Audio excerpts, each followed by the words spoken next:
ஜெனீவாவில் நடைபெற்ற மக்கள் தீர்ப்பாயத்தின் இறுதி அறிக்கையில் இலங்கையில் நடைபெற்றது இனப்படுகொலை என்றும் இதில் அமெரிக்கா, பிரிட்டன், இந்தியா உள்ளிட்ட நாடுகள் பங்கேற்றிருப்பதாகவும் குற்றம் சாட்டப்பட்டிருக்கிறது. இது குறித்து கருத்துக்களை தெரிவிப்பதற்காக இந்திய கம்யூனிஸ்ட் கட்சியின் சி மகேந்திரன் நம்மோடு தொலைபேசி தொடர்பில் இருக்கிறார். அவரிடம் பேசுவோம். சார் வணக்கம் சார். இப்போது நடைபெற்று முடிந்திருக்கும், இப்போது வெளியிடப்பட்டிருக்கும் மக்கள் தீர்ப்பாயத்தின் இறுதி அறிக்கை பற்றி நீங்கள் அறிந்திருக்கக்கூடும். அதில் இலங்கையில் நடைபெற்றது இனப்படுகொலைதான், இதில் இந்தியா, அமெரிக்கா, பிரிட்டன் போன்ற நாடுகள் பங்கேற்றிருக்கின்றன என்றும் இதில் குற்றம் சாட்டப்பட்டிருக்கிறது. உங்களுடைய கருத்து என்ன? இந்த தீர்ப்பாயத்தினுடைய கருத்து என்பது ஒரு முற்றிலும் வரவேற்கக்கூடிய, ஏற்றுக்கொள்ளக்கூடிய ஒரு உண்மை. நீண்ட காலத்திற்கு பிறகு மறைந்திருந்த உண்மையை ஐக்கிய நாடுகள் சபைக்கு உணர்த்த வேண்டும் என்ற நோக்கத்தோடு இதை கொண்டு வந்திருக்கிறார்கள். அந்த தீர்ப்பாயத்தில் இருக்கக்கூடிய அதனுடைய பொறுப்பாளராக இருக்கக்கூடிய டேனிஷ் ஹாலிடே, அவர் மிகவும் புகழ்பெற்ற ஒரு மனித உரிமை போராளி என்பது மட்டுமல்ல, முன்னாள் துணை பொதுச் செயலாளராகவும் பணியாற்றியவர். எனவே அவருடைய தலைமையிலே விசாரிக்கப்பட்ட இந்த விசாரணை குழுவினுடைய அறிக்கை என்பது, தீர்ப்பாயத்தினுடைய முடிவு என்பது அல்லது அதனுடைய மதிப்பீடு என்பது ரொம்பவும் பொருத்தமானது என்பதுதான் என்னுடைய கருத்தாக நான் கருதுகிறேன். இதன் அடுத்த கட்டமாக சர்வதேச நாடுகள் என்ன செய்ய வேண்டும் என்று நீங்கள் நினைக்கிறீர்கள்? இதனுடைய 2 கட்டமாக இந்த இனப்படுகொலை நடைபெற்றது. ஒன்று, இன அழிப்பு போர் குற்றத்தை அவர்கள் செய்திருக்கிறார்கள். அது ஜெனசைடு என்பது அதனுடைய அர்த்தம், இனப்படுகொலை. இப்பொழுது அவர்கள் செய்வது ஸ்ட்ரக்சரல் ஜெனசைடு. அதைத்தான் அவர்கள் மிக தெளிவாக குறிப்பிட்டிருக்கிறார்கள். ஒரு கட்டமைப்பு இன அழிப்பை இப்பொழுது நடத்துகிறார்கள். அவர்களுடைய நிலத்தை பறிப்பது, பெண்களை மலடாக்குவது, அவர்களுடைய கர்ப்பப்பையை அகற்றுவது, பாலியல் பலாத்காரத்திற்கு உட்படுத்துவது, இனிமேல் இந்த மண்ணிலே நாம் வாழ முடியாது என்ற அச்சத்தை உருவாக்கி அந்த மண்ணை விட்டு விரட்டுவது என்பதுதான் இந்த 2வது கட்ட ஸ்ட்ரக்சரல் ஜெனசைடு என்பதனுடைய நோக்கமாக இருக்கிறது. எனவே உடனடியாக உலக சமூகம் தலையிட்டு ராணுவ ஆக்கிரமிப்பிலிருந்து வடக்கு கிழக்கு மாகாணங்களை உடனடியாக விடுதலை செய்ய வேண்டும். ஐக்கிய நாடுகள் சபையினுடைய நேரடி கண்காணிப்பிலே அந்த மக்களுக்கான உதவிகளை செய்ய வேண்டும். ராஜபக்சே அரசாங்கம் அல்லது அவர்களுடைய உதவியோடு தான் இதெல்லாம் நிறைவேற்ற வேண்டும் என்கின்ற நடைமுறைகளை முற்றாக விட்டு நாம் இதை செய்ய வேண்டும். இதைத்தான் உடனடியாக செய்ய வேண்டிய கடமையாக நான் கருதுகிறேன். அவர்களுடைய நிலங்கள் அனைத்தையுமே ராணுவம் ஆக்கிரமித்து வைத்திருக்கிறது. கிட்டத்தட்ட ஒரு மைய பகுதியில் மட்டும் 6000 ஏக்கர் நிலம், நன்கு விளையக்கூடிய நிலங்களை எல்லாம் ஆக்கிரமித்து வைத்திருக்கிறார்கள். மக்கள் அச்சத்தோடு வாழ்கிறார்கள். அச்சத்திலிருந்து சுதந்திர உணர்வை தரக்கூடிய வகையிலே அவர்களுடைய வாழ்க்கை மாற்றி அமைக்கப்பட வேண்டும். இதைத்தான் என்னுடைய கருத்தாக கூறுகிறேன். நன்றி சார், உங்களுடைய கருத்துக்களுக்கு நன்றி. பழ நெடுமாறன் நம்மோடு தொலைபேசி தொடர்பில் இருக்கிறார். அவரிடம் இது குறித்து கேள்விகளை எழுப்பலாம். சார் வணக்கம் சார். இப்போது வெளிவந்திருக்கும் மக்கள் தீர்ப்பாயத்தின் இறுதி அறிக்கையில் இலங்கையில் நடைபெற்றது இனப்படுகொலை என்றும் இதில் அமெரிக்கா, பிரிட்டன், இந்தியா போன்ற நாடுகள் துணை நின்றன என்றும் குற்றம் சாட்டப்பட்டிருக்கிறது. உங்களுடைய கருத்து என்ன சார்?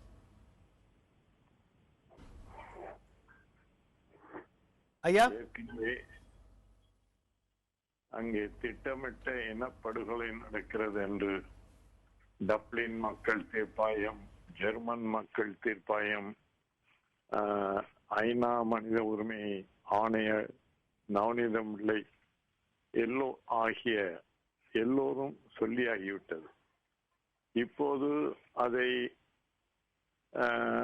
ஐநாவில் உயர் அதிகாரியாக பணியாற்றி ஓய்வு பெற்ற டென்னிஸ் ஹாலிடே என்பவரும் அதையே உறுதி செய்திருக்கிறார்.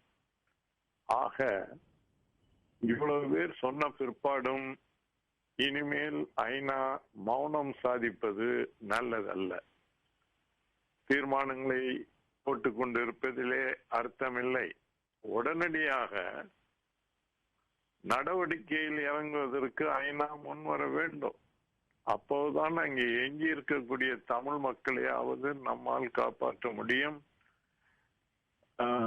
ராஜபக்சே மீது போர் குற்றங்களுக்காகவும் இனப்படுகொலைக்காகவும் அவர் மீது சர்வதேச விசாரணை நடத்தப்பட வேண்டும்.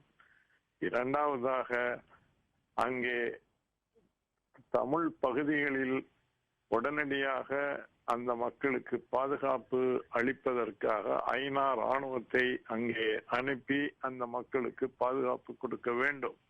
இல்லை என்றால் மிச்சம் இருப்பவர்களும் உயிர் விளைப்பது அரிதினும் அரிதாகிவிடும்.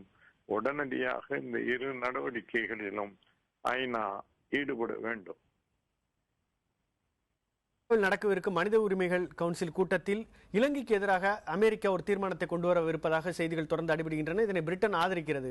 இந்த நிலையில் இந்த இரண்டு நாடுகளின் மீதும் கடுமையான குற்றச்சாட்டுகளை இந்த தீர்ப்பாயம் சுமத்தி இருக்கிறது. இதை பற்றி நீங்கள் என்ன நினைக்கிறீர்கள்? என்ன குற்றச்சாட்டு சுமத்தி இருக்கிறது? இந்த இனப்படுகொலைக்கு இந்த இரண்டு நாடுகளுமே துணை நின்றதாக இந்த இறுதி அறிக்கையில் தெரிவிக்கப்பட்டிருக்கிறது. ஐயா, இந்தியாவை சேர்க்கலையா? அதுல இந்தியாவும் சேர்க்கப்பட்டிருக்கிறது. ஆனால் தீர்மானங்களை அமெரிக்கா கொண்டு வருகிறது. பிரிட்டன் தொடர்ந்து இதை பற்றி பேசி வருகிறது. இந்த நிலையில் இந்த இரண்டு நாடுகளின் மீதும் கடுமையான குற்றச்சாட்டுகளை சுமத்தி இருக்கிறது. இந்தியாவை பொறுத்தவரை கொடுக்கப்பட்ட ஆதாரங்களை முழுமையாக படித்து பார்க்க நேரமில்லை என்று தெரிவித்திருக்கிறார்கள். இருந்தபோதும் இதிலும் இந்தியாவிற்கு இந்தியா துணை நின்றதாகவும் ஒரு வரி இதில் இடம்பெற்றிருக்கிறது. ஐயா, இருக்கிறது. அமெரிக்காவும் பிரிட்டனும் இந்தியாவும் சீனாவும் இன்னும் பல நாடுகளும் துணை நின்றதுனால்தான் ராஜபக்சே கிட்டத்தட்ட 1,40,000 மேற்பட்ட தமிழர்களை படுகொலை செய்தார். ஆனாலும் இந்த கட்டத்திலேயாவது அந்த நாடுகள் தாங்கள் செய்த தவறை உணர்ந்து இதற்கு காரணமான குற்றவாளியை தண்டிப்பதற்கு ஒரு தீர்மானம் கொண்டு வருவதற்கு முன்வந்ததை வரவேற்கத்தக்கதுதான். ஆனால் வெறும் தீர்மானத்தோடு நின்று விடக்கூடாது. உடனடியாக செயலில் இறங்கியாக வேண்டும். அந்த மக்களை பாதுகாத்தாக வேண்டும். ஐயா, உங்களுடைய கருத்துக்களுக்கு நன்றி. தற்போது நாம் தமிழர் கட்சியைச் சேர்ந்த திரு சீமான் நம்மோடு தொலைபேசி தொடர்பில் இருக்கிறார். சார், வணக்கம் சார். இப்போது நிரந்தர மக்கள் தீர்ப்பாயம் தன்னுடைய இறுதி அறிக்கையை வெளியிட்டிருக்கிறது. இதில் இலங்கையில் நடைபெற்றது இனப்படுகொலை. இதில் பிரிட்டன், அமெரிக்கா, இந்தியா போன்ற நாடுகள் துணை நின்றதாக இதில் குறிப்பிடப்பட்டிருக்கிறது. உங்களுடைய கருத்து என்ன ஐயா? அதுதான் இந்த மூன்று நாடுகள் மட்டுமில்ல, பல்வேறு நாடுகள், இப்ப சீனா, பாகிஸ்தான் போன்ற நாடுகளோட அதுல பங்களிப்பு செஞ்சிருக்குது. இப்ப இந்த தீர்ப்பாயத்திற்கு முன்பு டப்ளின்ல நடந்த இந்த தீர்ப்பாயத்தில் இது போல உலகத்தின் மிக சிறந்த நீதிமான்கள் எல்லாம் சேர்ந்து அங்க நடந்தது இனப்படுகொலை தான்ங்கிற கருத்தை வலியுறுத்தி இருக்கிறாங்க. ஆனால் இந்த முறை அங்க நடந்திருக்கிறது மனித உரிமை மீறல் அல்லது போர் குற்றம், இந்த மாதிரியான கருத்துக்கள் தான் பன்னாட்டு சமூகத்திடையே நிறைய பரவுது. ஏன்னா நான் ஐநா பெருமன்றத்தில் நடந்த விவாதத்திற்கு போய் பங்கேற்று பார்த்தபோது வரைக்கும் உலக நாடுகள் அங்க நடந்திருக்கிறது ஒரு இனப்படுகொலை என்பதை ஏற்க மறுக்குது. ஏன் இந்திய பேரரசு உட்பட. அப்ப ஏன்னா இனப்படுகொலை செய்த நாட்டோடு இன்னொரு இனம் இணைந்து வாழ்வது சாத்தியமில்லைங்கிற நிலைக்கு உடனே வர வேண்டியது வரும். அப்ப அவங்களுக்கு என்ன தீர்வு என்றால் தனித்தமிழ் ஈழம்தான், வேற நாடுதான் அப்படின்னு வந்துடும். அதனால இவர்கள் எல்லாமே அங்க நடந்திருக்கிறது மனித உரிமை மீறல், போர் குற்றம். போர் குற்றம் என்றால் போர் சரியானது, போர்ல சில சட்ட மீறல்கள் நடந்திருக்குது இப்படிங்கிறத காட்டுறதுக்காக இந்த நாடுகள் எல்லாம் சேர்ந்து ஒரு கருத்தை உருவாக்கி கொண்டே வந்தது. ஆனால் இந்த டப்ளின்ல நடந்த தீர்ப்பாயத்தில் இந்த நீதிமான்கள் வழங்கிய தீர்ப்பும் சரி, இப்போது வழங்கியிருக்கிறதும் சரி, அங்கே நடந்திருப்பது இனப்படுகொலை தான். அது திட்டமிட்ட ஒரு இனப்படுகொலை. அதில் மறுபேச்சுக்கு இடமில்லை என்பதை சொல்லி நம்ம முழுக்க வரவேற்கிறோம். ஏன்னா அதைத்தான் நம்ம வலியுறுத்தி வருகிறோம். ஏன்னா அங்க நடந்திருக்கிறது திட்டமிட்ட ஒரு இனப்படுகொலை. செத்தவன் முழுக்க தமிழன், கொன்றொழித்தவன் முழுக்க சிங்களன். அப்ப சிங்கள பேரினவாத அரசு தனது முழு ராணுவ பலத்தோடு உலக வல்லாதிக்கு உலக பெருநாடுகளின் ராணுவ பலத்தையும் சேர்த்து கொண்டு அங்கே இருந்த நமது இன மக்களை ஒழித்திருக்குது. இதுதான் யதார்த்த உண்மை. அப்ப அதனால இந்த கருத்தை, அவர்களுடைய தீர்ப்பை நம்ம முழுக்க வரவேற்கிறோம்.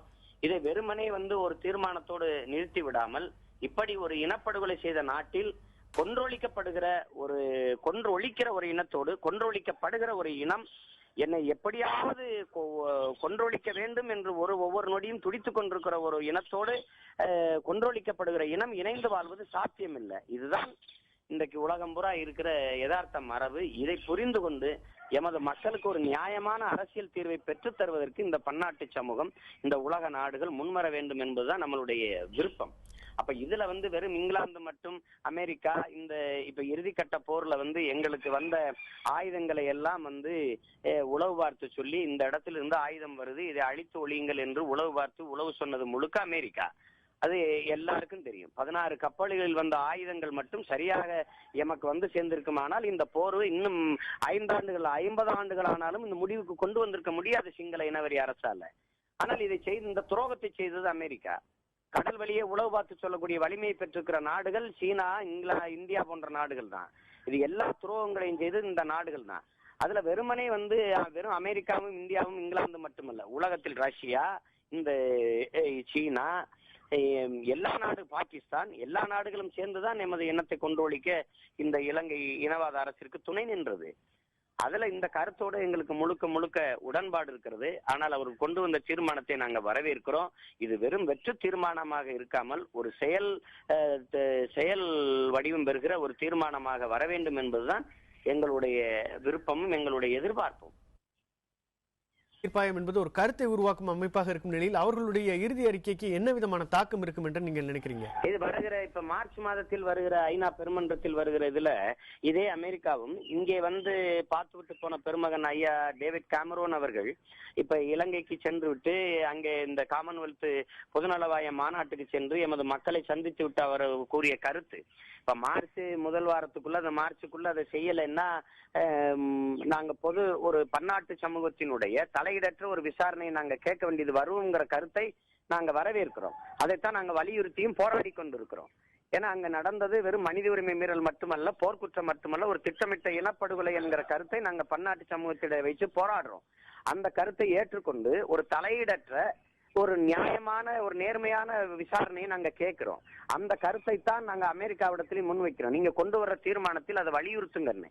ஏற்கனவே இதுக்கு வலிமை சேர்க்கிற மகளாக வாய்ப்பாக நமது பெருமதிப்பிற்குரிய அம்மையார் வந்து நவநீதம் பிள்ளை அவர்கள் இந்த கருத்தையே வலியுறுத்துறாங்க. அதே கருத்தை இன்னைக்கு அமெரிக்காவும் முன்மொழியுது.